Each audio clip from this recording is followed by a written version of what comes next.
कर्म और ज्ञान एक लंगड़ा व्यक्ति बद्रीनाथ जाने वाले रास्ते पर बैठा था।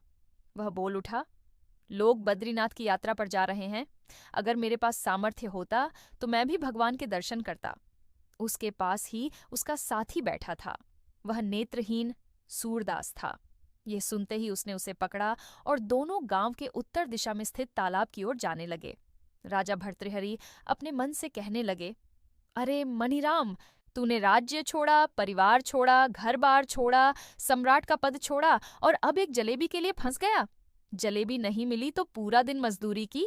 नीच मन, थोड़ी मीठास के लालच में इतनी दरिद्रता।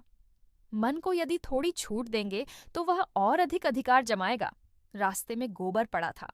भर्तृहरि ने गोबर उठाया, तालाब के किनारे पहुंचे, एक हाथ से जलेबी का कौर उठाकर मुंह तक लाते और फिर तालाब में फेंक देते, जिसे मछलियां खा जातीं।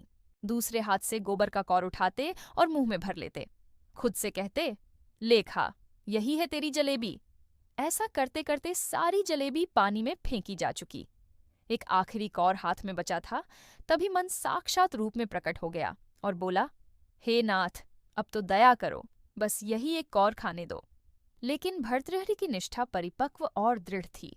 उन्होंने कहा, तूने मुझे पूरे दिन धूप में नचाया, मेहनत करवाई और अब जलेबी खानी है? सदियों से तू मुझे गुलाम बनाकर घसीटता आया है और मैं अब भी तेरे कहे में चलूं? भर्तृहरि ने वो आखिरी कौर भी तालाब में फेंक दिया। हे वासना के पुतले, तूने जलेबी की खुशबू से मुझे दिन भर तड़पाया और अब भी तृप्ति चाहता है? अब नहीं। अब मन को समझ आ गया कि वह किसी वीर पुरुष के हाथ में आ चुका है। एक बार अगर मन आपकी बात मान ले तो आप में सैकड़ों गुना ताकत आ जाती है, और अगर आप मन के आगे हार जाएं तो वही मन आपको गुलाम बनाकर नचाने लगता है। जैसे जैसे ध्यान और ज्ञान का अभ्यास बढ़ेगा, मन पर हमारी विजय भी बढ़ेगी। यदि हम ज्ञान और ध्यान से रहित होकर सिर्फ कर्म करते रहेंगे तो मन ही हम पर हावी हो जाएगा। एक बार एक मुनिम ने एक सेठ से कहा, सेठ जी, मुझे महीने का 700 नहीं 1500 रुपया चाहिए।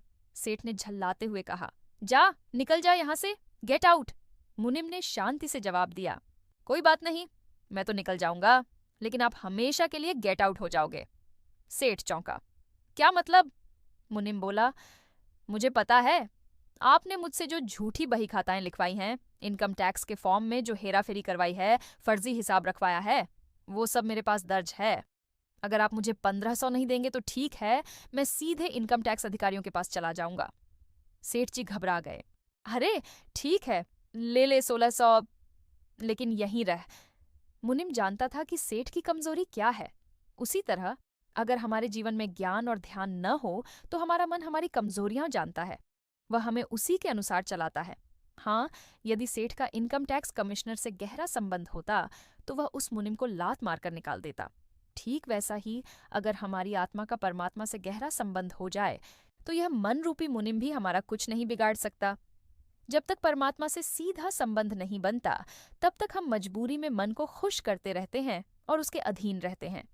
अपनी योग्यता को इतना विकसित करो कि मन रूपी मुनिम जब जैसा कहे आप वही करो, नहीं बल्कि जब आप जैसा कहें मन वही करे। अब तक हम सब अपने मन रूपी मुनिम से हारते आए हैं। उसने हम पर इतना प्रभाव जमा लिया है कि वह जैसा चाहता है हम वैसे ही करते हैं, क्योंकि प्रारंभ में हमारे पास ज्ञान नहीं था। जब तक हमारे भीतर ध्यान और ज्ञान की शक्ति नहीं होगी, तब तक हम कमजोर रहेंगे और हमारा गुलाम मन बलवान बना रहेगा। दिखने में हम चाहे बड़े सेठ हों, बड़े साहब हों, बड़े अधिकारी हों, लेकिन गहराई में झांक कर देखें तो हम मन के गुलाम ही हैं। मन की गुलामी जितनी अधिक है, दुहक, पराधीनता और बेचैनी उतनी ही अधिक होगी। तो यह गुलामी कैसे खत्म होगी? गुलामी खत्म होगी समझ, ज्ञान और सामर्थ्य, ध्यान से। ज्ञान हमें समझ देता है, ध्यान हमें शक्ति देता है।